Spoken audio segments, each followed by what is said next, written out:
नमस्कार, मैं professor Om Prakash Sharma, Tagore fellow, भारतीय उच्च अध्ययन संस्थान शिमला।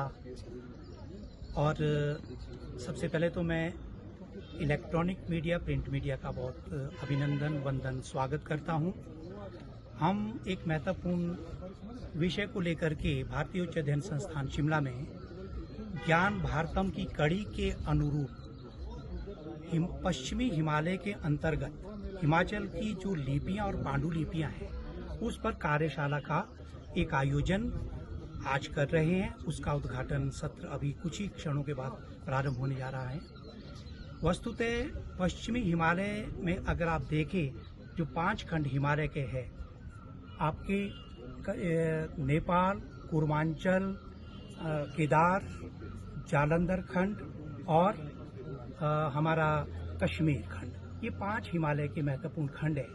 इसमें महान विरासत लिपि और पांडुलिपियों के आधार पर विद्यमान है। शारदा जो कश्मीर में 9th सेंचुरी 10th सेंचुरी के बाद जो है प्रसरित होती है, फलती फूलती है, उसकी ही 5 लिपियां टांकरी, पाबुची, बटाखरी, पंडवानी और चंदवानी उसकी ही पुत्रियां हैं। उसमें असंख्य पांडुलिपियां हिमाचल के जिला शिमला, सिरमौर और उत्तराखंड के जौंसार बावर में उपलब्ध है, मिलती हैं। उनकी ही प्रदर्शनी हमने आज यहाँ पर लगाई है। उसके ऊपर ही चर्चा 2 दिन की कार्यशाला में होने वाली है। और ये पांडुलिपियां ऐसी पांडुलिपियां हैं जो किसी पुस्तकालय में नहीं मिलती। ये गांव-गांव में जाकर के लगभग 25 वर्षों के मेरे श्रम साध्य कार्य के बाद हम इस कार्य को यहाँ पर हम अंजाम दे रहे हैं। और विशेष रूप से जब से हम 2 वर्ष पूर्व टैगोर फेलो के रूप में इस अध्ययन संस्थान में आए थे, हम लिपि और पांडुलिपियों के ऊपर ही कार्य कर रहे हैं।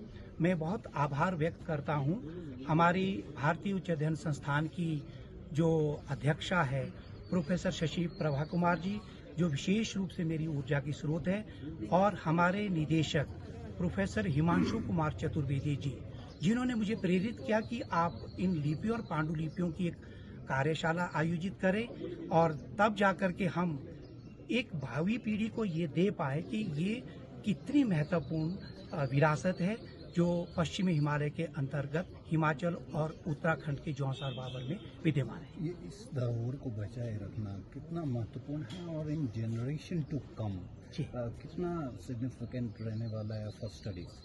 ये आपका जो प्रश्न है, ये बहुत महत्वपूर्ण प्रश्न है।